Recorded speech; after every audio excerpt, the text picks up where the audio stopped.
To find an activity that I've assigned in Educate, I go to my classes on the left here on the sidebar, scroll down to the class that I think I had assigned that activity to, go to the workspace, and here's the important part. You want to make sure that this range is very wide, and sometimes it's easy to accidentally assign that activity to a date that we didn't normally intend to. So to check and see if it's in here, make the range very wide. So I've changed the range here from 8/17 of this year to December 1 of this year.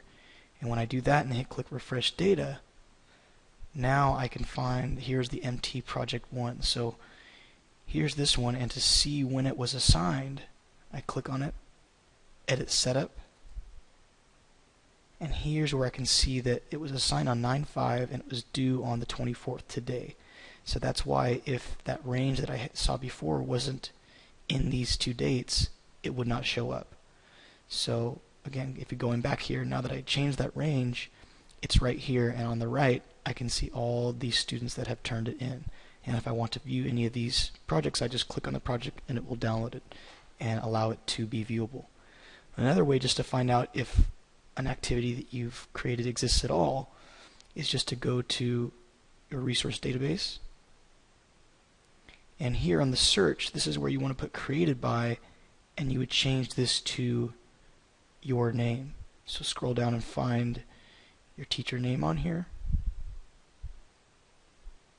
click that, and now hit search, and make sure obviously this was still active on 9/24, so this is only going to show activities that were active as of today, which should be fine. So if I hit search, here's where I can scroll down and see all the different activities that I have created.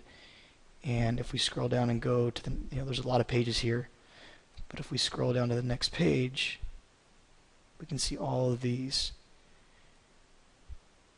And this is where you would know at least if that assignment or activity existed at all. And if you wanted to reassign it, again, you would just hit assign to multiple classes or groups, or just assign to one.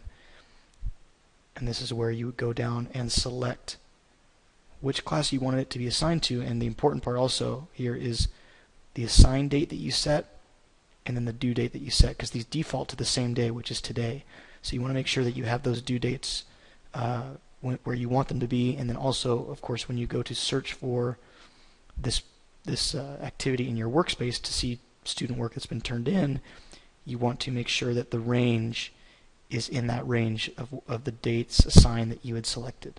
And again, when you change the range, hit refresh data.